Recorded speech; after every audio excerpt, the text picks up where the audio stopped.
Hola, ¿qué tal? En este vídeo te voy a hablar de cómo valorar una vivienda unifamiliar. Sí, una vivienda aislada, adosada o pareada. Unifamiliar en todos los casos. Quédate, que arrancamos.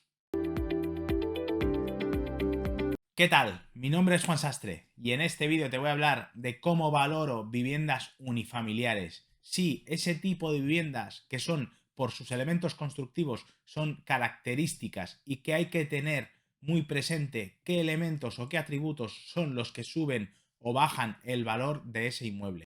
Pero de eso te hablo más adelante. Primero de todo, ¿qué es una vivienda unifamiliar?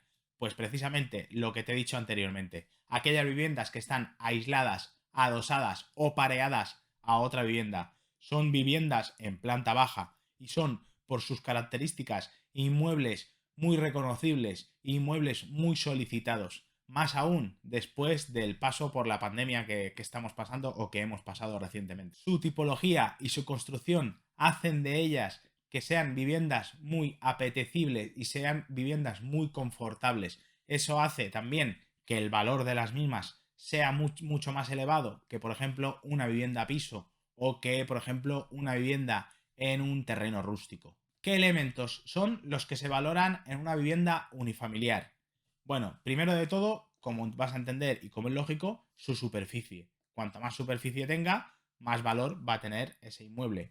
A partir de ahí ya entramos en características propias de este tipo de inmuebles. Por ejemplo, el número de plantas. No es lo mismo disponer o tener de una vivienda unifamiliar de 200 metros cuadrados en una sola planta que tener esos 200 metros cuadrados divididos en tres plantas. Es decir, una planta baja, una planta sótano, donde esté, por ejemplo, el garaje de la vivienda, y una primera planta donde estén situadas las habitaciones de la misma. Sus características y su valor va a ser diferente. Repito, si tú tienes que subir o tienes que ir a dormir a una habitación, no es lo mismo tener que subir un primer piso cada vez que quieras ir a descansar que no tenerlo que subir, que tengas la habitación en planta baja. Otro de los aspectos importantes que hay que tener en cuenta a la hora de valorar una vivienda unifamiliar es si dispone o no de garaje y dónde se ubica ese garaje. Repito, no es lo mismo tener un garaje en misma planta que tengas, por ejemplo, una edificación anexa donde puedas introducir, donde puedas aparcar el coche, ¿vale? Familiar, que un garaje que lo tengas en sótano o en semisótano, que tengas que bajar un piso para acceder o para estacionar el vehículo. Ese elemento, si tiene o no garaje y cómo está distribuido, dónde está ubicado el garaje dentro del conjunto del inmueble, también es un aspecto que puede hacer variar el valor del inmueble en su conjunto. Otro aspecto a tener en cuenta en una valoración de este tipo de inmuebles es si dispone o no de jardín y si dispone o no de piscina, elemento característico y diferencial entre una vivienda unifamiliar u otra. No es lo mismo, no tiene el mismo valor una vivienda que disponga de piscina que otra que no la tenga. Si te está gustando este vídeo, lo que digo, cómo lo digo y cómo lo transmito, te invito a que te suscribas al canal, a que le des like a este vídeo y me ayudes a mí y a gente como tú a resolver dudas en cuanto a la valoración de bienes. Ya por último, ¿qué otro elemento es el que puede influir en la valoración de este tipo de inmuebles?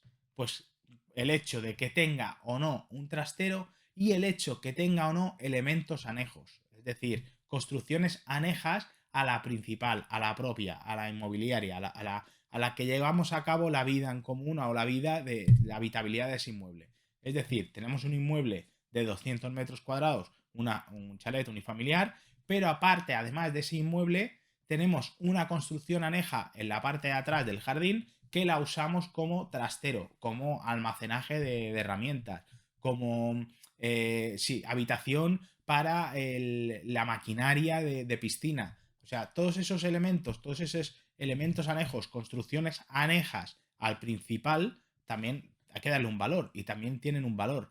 Evidentemente, el metro cuadrado de ese tipo de elementos anejos no va a valer igual que el metro cuadrado que podamos disponer o podamos obtener del inmueble general, o sea, del inmueble principal, pero sí que tiene un valor ese elemento anejo, ese trastero o ese cuarto de herramientas. Entonces, eso hay que valorarlo de manera distinta al inmueble principal, pero hay que valorarlo. ¿Cómo se realiza la valoración de una vivienda unifamiliar? Bueno, en principio se realiza, como norma general, por el método de comparación, es decir, comparamos inmuebles lo más parecidos posible a la vivienda unifamiliar que tenemos que valorar y en relación a sus características vamos homogenizando y vamos obteniendo unos porcentajes reguladores con los que subiremos o bajaremos el valor medio por metro cuadrado y obtendremos al final un valor homogeneizado. ¿Qué hay que decir o qué hay que comentar en relación a esa metodología? Que esa metodología tiene que basarse o se basa solo en el inmueble principal, el inmueble donde el que habitamos, ¿vale? Por ejemplo, un elemento anejo como pueda ser una piscina, pueda ser un garaje externo o pueda ser un trastero, esos son superficies construidas que tienen que valorarse de manera distinta a la superficie construida del inmueble. Por ejemplo, nos podemos encontrar inmuebles de similares superficies, por ejemplo, de 200 metros cuadrados, que esos 200 metros cuadrados estén destinados en su totalidad a la vivienda unifamiliar habitable, la que habitamos durante el día, la que usamos para ir a dormir, para ir a comer, para descansar, o podemos encontrar esos mismos 200 metros que estén distribuidos en la vivienda principal y elementos anejos, como el garaje, el trastero o la piscina. Entonces, si a esos elementos anejos los sacamos, los eliminamos de la ecuación de esos 200 metros, quitamos piscina, quitamos garaje y quitamos un trastero, por ejemplo, lo que es la parte habitable, la parte superficie habitable que llegamos a cabo o que tenemos para esa vivienda, a lo mejor son 150 metros, ya no son 200. En ese tipo de errores tenemos que ir con cuidado a la hora de caer porque nos encontramos muchas veces que la homogenización o la comparación de testigos estamos comparando las mismas superficies pero no las mismas tipologías de superficie. Eso hay que tenerlo muy presente a la hora de obtener el valor de mercado de ese inmueble.